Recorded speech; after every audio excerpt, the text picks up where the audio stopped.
Greetings, chess fans! My name is Artur Neiksans, as usual, and I'm bringing the coverage of Lev Rosman's, aka Gotham Chess adventures in the recent tournament in New York City. You might be aware he entered a round-robin tournament for the GM norm, only starting with round 6, and the reason is he was the last-minute replacement for one of the players who rumored is he got in a car accident. I hope the player is fine. Either way, Levy got the chance to play 4 games. No norms were available, but still some rating points to fight for, and of course also the important experience to rack up against very good opposition. So in the first 2 games he made draws against very good opposition, 2 players at the GM caliber, and yesterday he played 2 more games, so it was double round day. So we are going to start with the very first game. His opponent was the young Turkish player Can. Levy was playing with a black color, and the most important thing is we are saying goodbye to the Caro-Kann.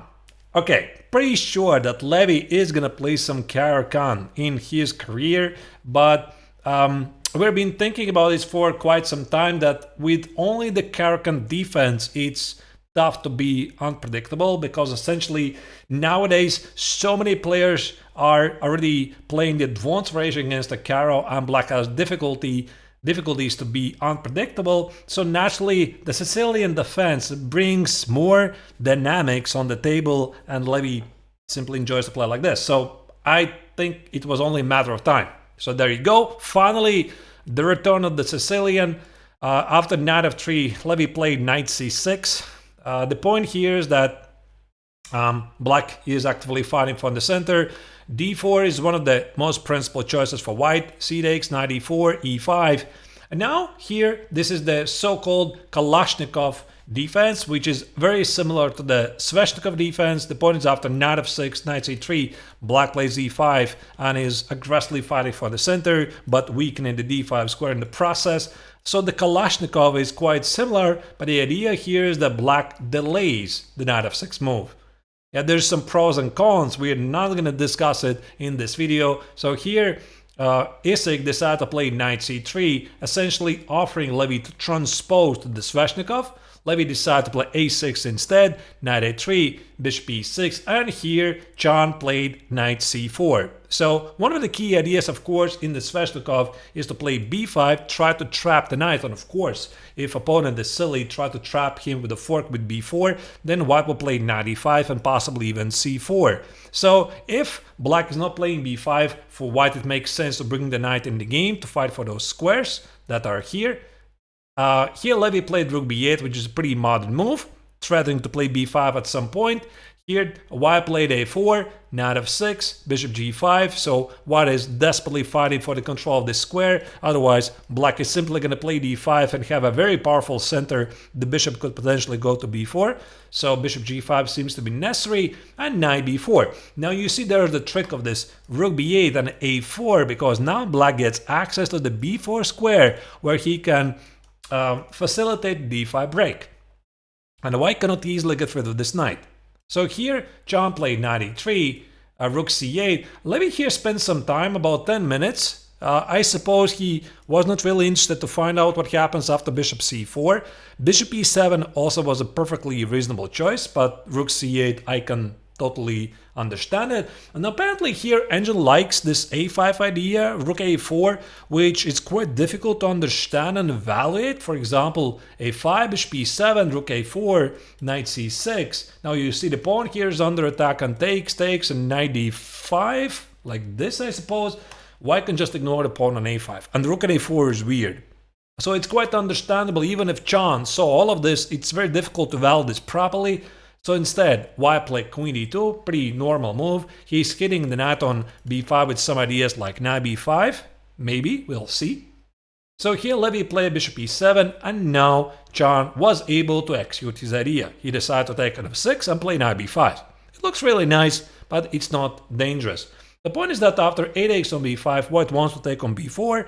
Let's say after b takes on a4, Black might be in trouble after bishop b5, show castle, rook a4, and white simply controls all the critical light squares in the position. So that's why here Levy included knight x on c2, took on b5, and played king e7. So it might feel like it's a dangerous move. Maybe some of you would play bishop d7 just to keep the king protected, but it's more important to keep the dynamics in the position alive, and king e7 allows black to keep the two bishops and also threaten to play d5. Now here Chan played short castle. Not really sure. I would have probably preferred myself to play knight b4 first to take care of the d5 square. I can only conclude that he didn't really believe that d5 is a possibility, and yeah, there you go. Levy played it, he played e5. So his idea is that if there's going to be a queen trade, the position is going to open up and the bishop pair is going to be really strong. So here Chan played queen b4 check, queen d6, very nice intermezzo move e takes on d5. Now the point here is that black has difficulties to react to this, because if he takes bishop takes on d5, you see the king now is starting to feel really lonely in the center, so there might be queen d6 ideas or even a stronger move knight e3. So you can't really take on b4, that's a fork here. If you play bishop e6, queen e4, knight f5, queen b7, rook d1, now the black king starts to feel some heat.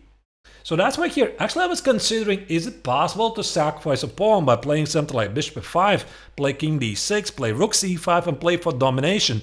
Now this probably would have been a good move if not for the very strong d6 pawn sacrifice. King takes on d6, rook d1, and no matter where this king goes, knight e5 is incoming, knight f6 is incoming, rook d6 or bishop d7, and white simply keeps the better position.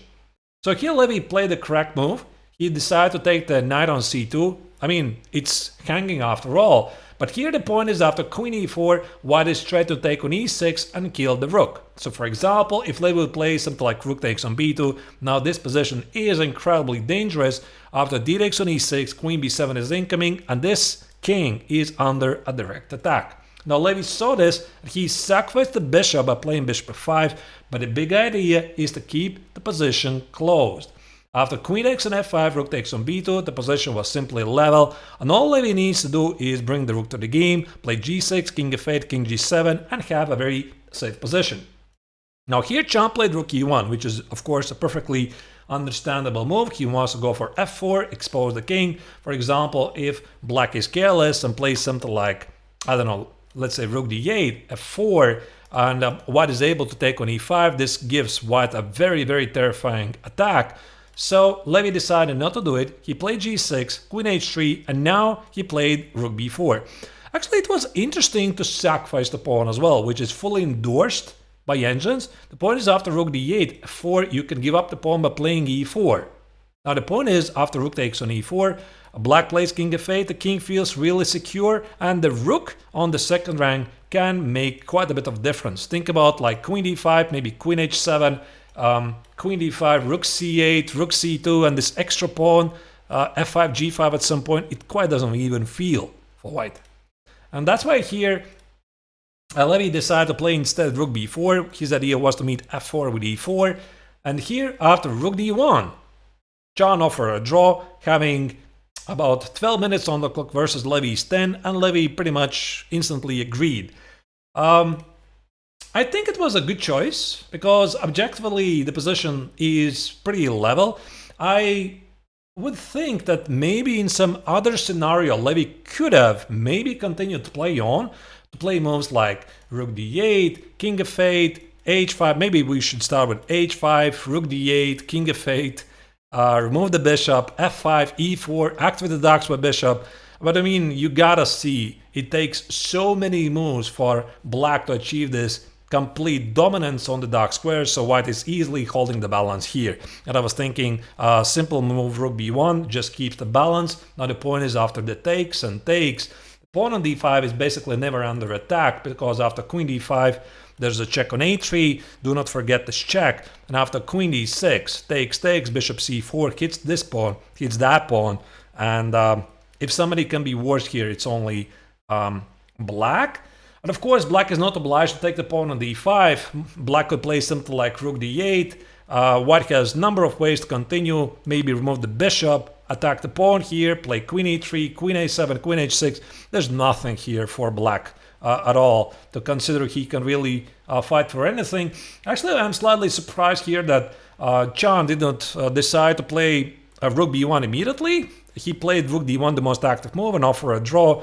So like I already said, in different circumstances, when Levy would have a bit more time on the clock, maybe he could have continued to play it on, but objectively, like I already said, the position is level, and he gained some important rating points by making this quick draw.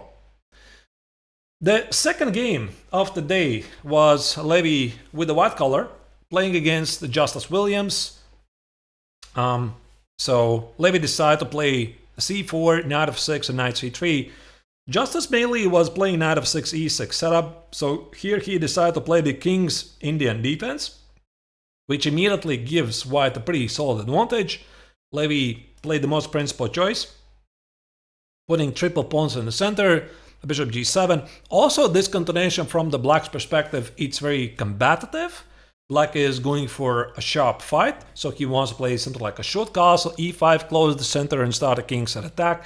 For this game, Levy decided to play f4, which I think is not really the most dangerous setup, but then again, for like couple of encounters, it's not really a bad choice, and you're supposed to play like knight f3, bishop e3, have a very powerful center, and black is supposed to undermine it very quickly. So there's two moves here. For example, after short castle knight f3, black can play c5 or e5. I think either of these moves are completely fine. For example, c5, d5, and play like e6, and this position will transpose to some sort of a modern Benoni, where white has committed to f4. So here, Justice played bishop g4, which I think is not the correct move. So Levy responded with bishop e2, c5, d5, and now, quite a big mistake by black, he decided to take on f3.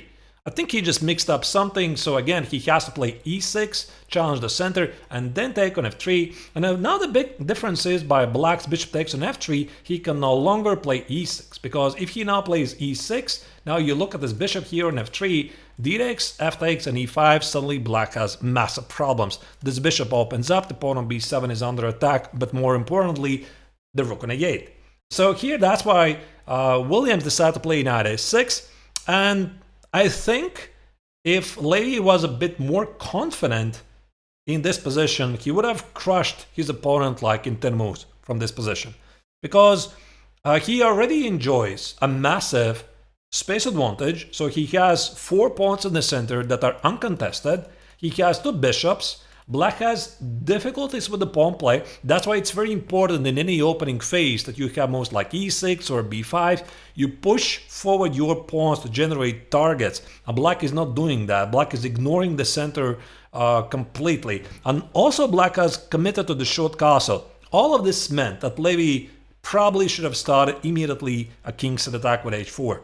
So this, I think, Levy with a bit more confidence would have just blitzed it out immediately. If he was playing this entire Tuesday, he would have played h4 in a heartbeat. Now the point is, he wants to play h5 and open up the h file. For example, if black tries to stop it, you play g4, again, bishop takes on g4, you can always cast the long side. If black now tries to counter-strike in the center, white can just charge forward h5 or even take on e6, and these complications are just in favor for white. This king is pretty safe actually, black is in no position to exploit it.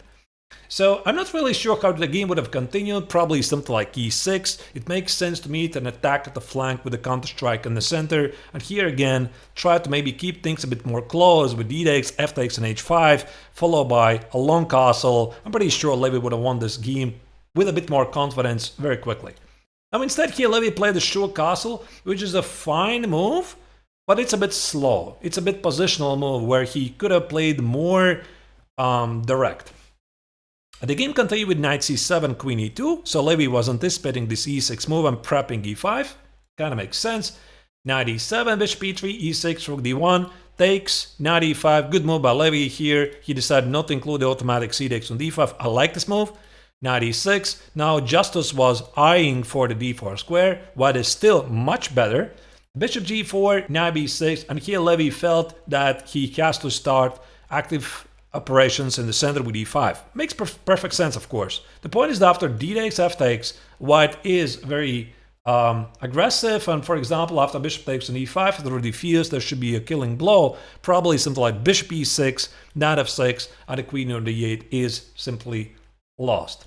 So here, after f takes on e5, white is starting a big attack. Williams got no choice but to take on d5, and rook d5. Yeah, that's a move I really don't like.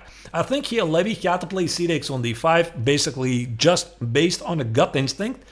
And now the point is, after knight e4, bishop takes on d4, and c takes on d4, this is the line you have to calculate very carefully, because these pawns are really strong, but they might also be lost. And just look at some of these lines. For example, if Levy will play d6, it makes perfect sense. He wants to play d7, e6, push forward these pawns. Now what happens after queen b6?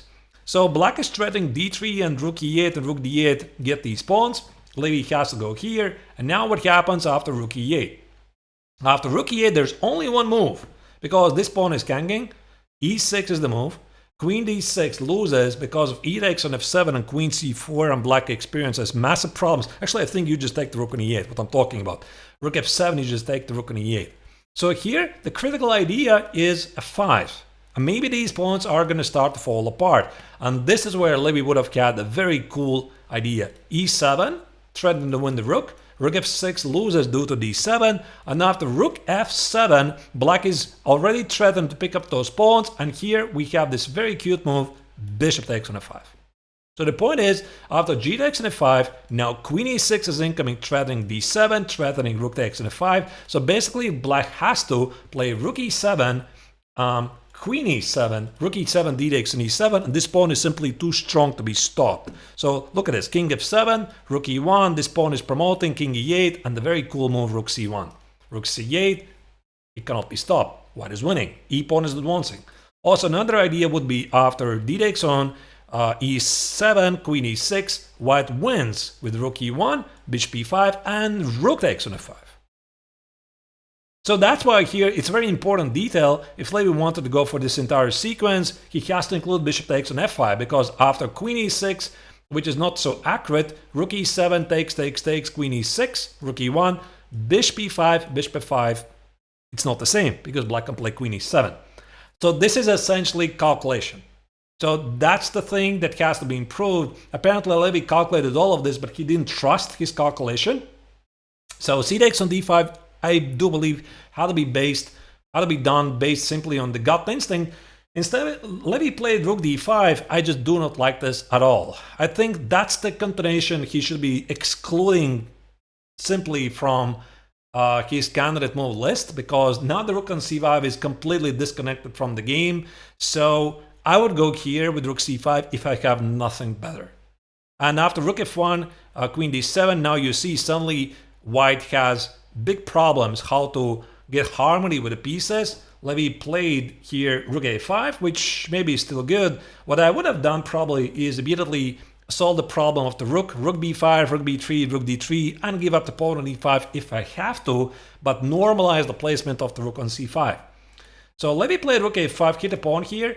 Black played rook f8, queen e2, queen c7 is a mistake, so Justus was playing very aggressive. Well, apparently, according to Neiksans, rook takes on a7 was still very good, but seeing the idea that after bishop takes on e5, you have king h1, I'm sorry, this is really difficult. So the point is, after bishop takes on h2, suddenly bishop h6 hits the pawn on e6, hits the rook on f8, and after rook e8, queen f3, white is playing all over the board, threatening rook b7, threatening queen f7, and white is very close to winning. Also, there's this very tricky idea that after queen e5 looks pretty scary. Bishop h6 is a big threat, threatening to exploit the pin here. Rook b7, bishop h6, rook b3. White is just fine. What keeps the spoils of war? So this was not so easy to calculate. Levy decided not to do it, but unfortunately he decided to put the rook back on c5. I think this is a very bad square. Instead, if he is not taking the pawn here, he should have just probably retreated rook a3, rook d3, and tried to normalize the position. So here, from this moment, Levy's game went a bit downwards, and it was very difficult to play this position accurately. There's a couple of mistakes here and there. Queen d3 was a great move by Justus, sacrificing the pawn, going for initiative. And with every single move, Levy was spending more time. As you can see, Justus had 42 minutes on the clock. Pretty good. time management from him. And at some point, Levy started to make mistakes, rook b6, bishop e5, and black completely took over the game. About here, Levy realized that he has to qualify as a defender. Queen e5, threatening queen h2. Levy gave up the exchange on c7 and tried to rely on the two potential pass pawns on the queen side. But from here on, Williams was very precise. He played a very good game, attempting to trade off the queens. You see queen e4. Of course, Levy is never interested to trade off the queens. Otherwise, it's going to be purely technically winning position. He attempted to expose the black king. Now the problem is the pawn on g2. A couple of moves later, Levy was simply unable to find ways to defend the position. The king is exposed, and here he had to resign because after king g4, queen d4, it's going to be a mate on the board. So what does it mean? It means that Levy lost, unfortunately, the final game of this tournament. So he played 4 games. He made 3 draws against significantly much higher rated opponents. And from these 3 games, he gained about 7 rating points. And now he lost with a white collar against a player of the same rating. So still, the tournament, I believe, is on a plus. So he gained a couple of rating points, valuable experience. Playing against good opponents. But again, these games, I think they highlight some of the things he has to work on. He has to seriously work on his time management, and sometimes some of the finer elements, I suppose I'm going to talk about a bit later. So the tournament for him is over. I believe now he's going to proceed to the original plan, is to take a break, focus on Chess League, focus on his second book, and then come back early 2025 with more serious training and more tournaments, and we'll see what the future is gonna hold for us. That's it. If you like the recap, please press like, write your comments, what do you think about these 2 games, and of course, if you enjoy my channel, my content, please consider subscribing to it because it's gonna allow me to grow as a content creator and bring you more interesting recaps. That's it. Take care. Arturs signing off.